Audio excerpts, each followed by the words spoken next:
Good morning, it's July 8th and this is your daily brief in science. Here's everything you need to know. Proteomics International Laboratories has secured a U.S. patent for ProMarker Endo, expanding its U.S. IP portfolio for the endometriosis blood test. Endometriosis affects about 1 in 9 women and is often diagnosed after an average 7-year delay that can require invasive procedures, making a non-invasive diagnostic appealing. The patent supports potential partnerships and licensing as the company advances regulatory reimbursement and broadens market reach. A board refresh and a new CEO with commercialization experience aim to drive the roadmap and growth. Under CEO David Morris, the plan is to convert the proteomics platform into a scalable diagnostics business and pursue a capital-light distribution model through partners rather than in-house sales teams. Morris says the U.S. patent grant is a critical commercialization milestone, validating novelty and commercial potential. He describes the USPTO grant as validation of the test's novelty and a milestone for the company's commercialization strategy.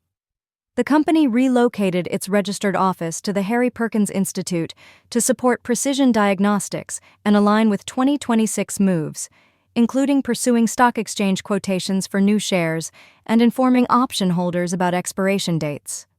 Reimbursement efforts include listing on the Australian Medicare Benefits Schedule and pursuing U.S. payer-by-payer reimbursement to expand patient access and revenue.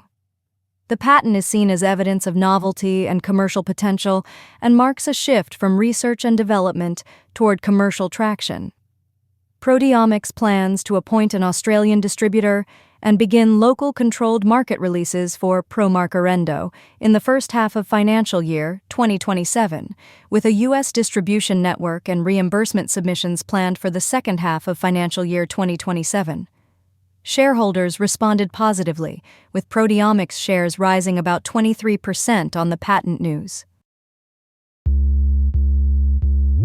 A new open-source framework from Argonne National Laboratory is automating chemistry and materials science workflows with artificial intelligence to speed up research. ChemGraph aims to be offered as a service through the ALCF chatbot and to gain greater autonomy for planning, executing, and refining workflows with minimal user input.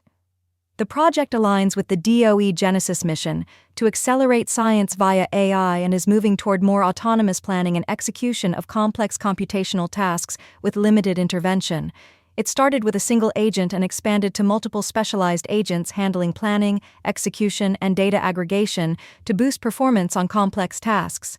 ChemGraph has practical collaborations at Argonne, automating XANES simulations and coordinating high-throughput materials screening on Aurora, and is being adopted as a teaching and research tool in universities while remaining open source for broader adaptability. It is designed to lower the barrier of expert knowledge, enabling researchers and students to design and optimize materials and processes, including methane combustion, battery materials, and XANES workflows. Supported by the U.S. Department of Energy Office of Science, Advanced Scientific Computing Research Program, the accompanying article appears in Communications Chemistry. The goal is to democratize access to advanced computational chemistry, enabling educators, students, and researchers to use open-source, adaptable tools with applications already in XANES workflows and Aurora-based high-throughput screening. The framework leverages Argonne's Aurora Exascale supercomputer and the ALCF inference service to run chemistry simulations efficiently and securely, including access to open-weight language models. Aurora handles demanding quantum chemistry simulations, while the ALCF inference service provides cloud-like access to large language models on HPC systems, reducing costs and addressing data security concerns. Development utilized Argonne Leadership Computing Facility resources, including the Aurora supercomputer and the ALCF inference service, to offer HPC-backed AI-driven workflows. A natural language interface powered by large language models maps plain language scientific problems to sequences of computational tasks, with a multi-agent system handling planning, execution, and data aggregation. The framework uses multiple AI agents and LLMs to translate plain language problems into tool-enabled computational workflows while prioritizing physics-based results and minimizing hallucinations. A growing threat is spreading through Georgia as spotted lanternflies move beyond the initial Atlanta area, with researchers warning that the population could expand and affect major fruit crops like grapes, peaches, and plums.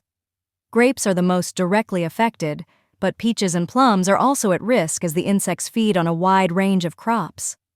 Public involvement is encouraged through photographing, destroying, and reporting sightings via the Georgia Invasive Species Task Force online system to aid early detection and monitoring.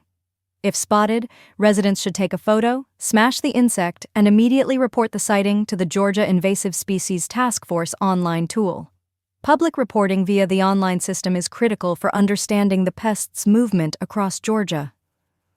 State officials and farmers acknowledge the pest's economic impact on Georgia agriculture, estimated at over $70 billion in agricultural value, and advocate for both short-term prevention and long-term eradication programs supported by ongoing work from UGA's Invasive Species Center.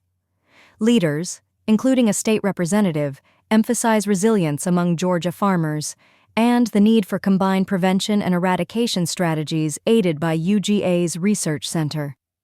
Experts from the University of Georgia note the insects thrive on the invasive tree of heaven and stress the importance of monitoring and early detection as the population expands.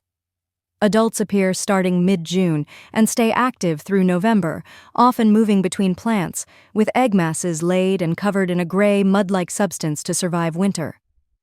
Public education is crucial as the known population area grows, with ongoing efforts from UGA and state agencies to inform residents and farmers and encourage rapid reporting. There remains uncertainty about the lanternfly's life cycle in Georgia due to its recent arrival, underscoring the importance of public reporting for better understanding and management.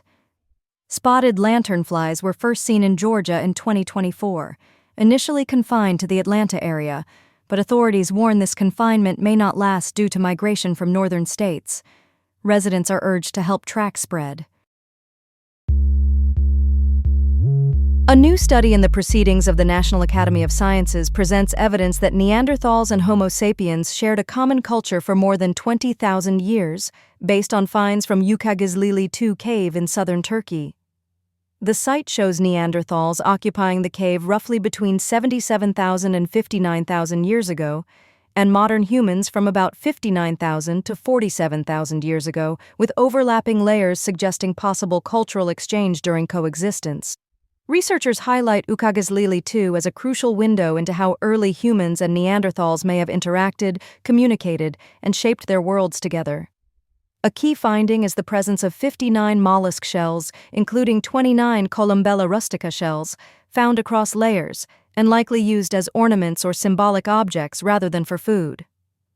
The discovery shows that Neanderthals and early modern humans shared a non-utilitarian shell object, previously linked to modern humans, pointing to symbolic cultural exchange. While there was continuity in some practices, the two groups did not have identical lifeways, underscoring the need for more research into cognitive similarities and differences. Both species selectively collected a specific seashell with little food value, indicating cultural exchange that crossed biological boundaries. In addition to shell use, the two groups produced similar hunting-gathering practices and stone tool technologies, with independent non-food shell collection implying symbolic meaning. These findings fill a gap in the archaeological and paleontological record about interspecies interaction, communication, and shared worldviews during early human dispersal. The results imply that early human species not only coexisted in the same environments, but also shared symbolic preferences, challenging views of strict cultural separation. Similarity in material culture and symbolic items across species suggests that modern humans continued traditions already used by Neanderthals, challenging assumptions of stark daily practice differences. A new look at Centaurus A from the James Webb Space Telescope reveals the most detailed image yet of this nearby active galaxy. The core is densely packed with a warped central gas band and delicate filaments and dust clouds that mirror a complex history. A striking S-shaped feature near the center may be linked to a past collision and black hole activity, though its exact origin remains unclear.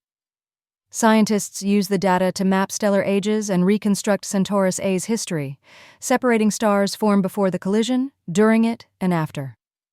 Early observations show warm hydrogen gas rotating near the central black hole and other gas moving outward, offering clues about how black holes influence star formation by both triggering and suppressing it.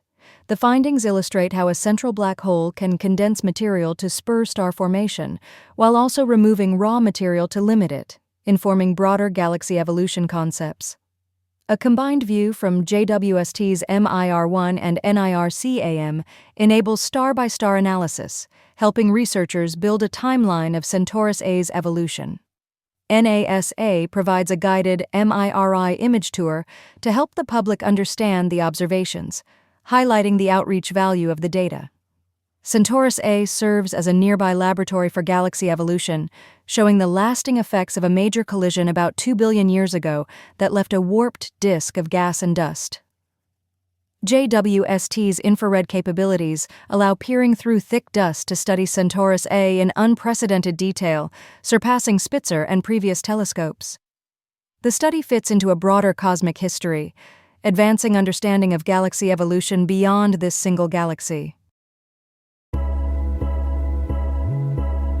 This has been your daily brief in science. To read more about these stories, follow the links in the episode bio.